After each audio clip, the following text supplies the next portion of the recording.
Rasa hati berbisik untuk melepas keresahan dirimu. Oh cantik, bukan ku ingin mengganggumu, tapi apa arti merindu selalu. Walau mentari terbit di utara, hatiku hanya untukmu. Pernahkah anda mengalami situasi begini? Saban kali kita dikejutkan dengan berita pengguna, terutama golongan wanita, sanggup menanggung risiko, termasuk penyakit kanser kulit dan kematian semata-mata mahu tampil cantik dalam masa singkat. Ini membawa erti kesedaran pengguna terhadap bahaya produk kosmetik tidak berdaftar masih rendah apabila mereka terus menggunakan pelbagai produk seumpamanya di pasaran. Serbuan Ops Kosmetik oleh Biro Farmasi Kebangsaan di 66 Permis menemukan kebanyakan produk kosmetik yang dirampas mengandungi bahan larangan termasuk merkuri, tretinoin dan hidroquinone yang boleh menyebabkan penyakit kanser kulit dan kematian.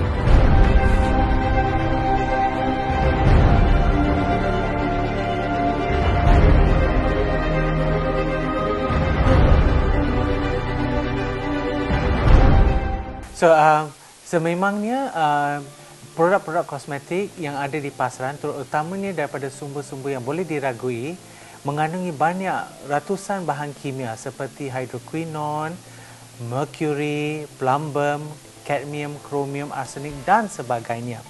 Tujuan bahan kimia ini dimasukkan dalam produk kosmetik adalah sebagai contoh, hidroquinone dengan merkuri biasanya didapati dalam produk-produk untuk pencerahan muka.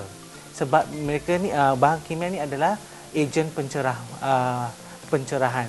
Okey, selain daripada itu, plumbum digunakan sebagai ejen pewarna dan untuk memberi sinar shining effect pada muka. Okey, kesan-kesan jangka pendek biasanya dengan penggunaan produk-produk kosmetik yang mengandungi bahan kimia yang terlarang, terutamanya ada untuk jangka pendek apabila kita pakai produk-produk kosmetik tersebut, kita akan rasa panas pada kulit, dia akan jadi merah, dia akan jadi bengkak. Okey, selepas beberapa hari akan dapat jerawat yang teruk juga, and then mereka pun ada kesan yang dipanggil sebagai ochronosis. Ochronosis maksud dia bila you pakai produk tersebut, you akan dapat tompokan permanen tompok biru kehitaman. Okey, yang tu jangka pendek. Jangka panjang, kalau penggunaan produk-produk kosmetik secara berpanjangan, dia akan meresap ke dalam sistem badan kita, akan merosakkan terutama organ-organ badan, terutamanya ginjal, hati dan paru-paru, dan terutama juga sistem saraf. Okey, and then secara paling teruk mungkin akan mengakibatkan kanser, terutamanya kanser kulit. Katakan saya cadangkan dulu sebelum menggunakan bahan kosmetik tersebut, cuba test bahan kosmetik pada pergelangan tangan ataupun kawasan yang bukan di muka lah. And then kalau ada apa simptom-simptom yang saya sebutkan tadi berlaku, then anda akan tahu bahawa produk kosmetik itu kurang sesuai dengan kulit kita. Okey, and then saya cadangkan untuk supaya kita stop pakai kosmetik tersebut. And then kalau simptom-simptom tersebut semakin menjadi teruk ataupun berterusan, saya cadangkan berjumpa dengan doktor untuk mendapatkan rawatan. Saya juga menyarankan tuan-tuan dan puan-puan pengguna kosmetik tersebut untuk melayari laman web NPRA, National Pharmaceutical Regulatory Agency, sebab agensi tersebut yang akan mengawal pengeluaran penghasilan produk-produk kosmetik di Malaysia. Sebagai pengguna yang bijak, gunakan laman website tersebut dan hubungi agensi NPRA untuk maklumat tambahan mengenai produk kosmetik anda.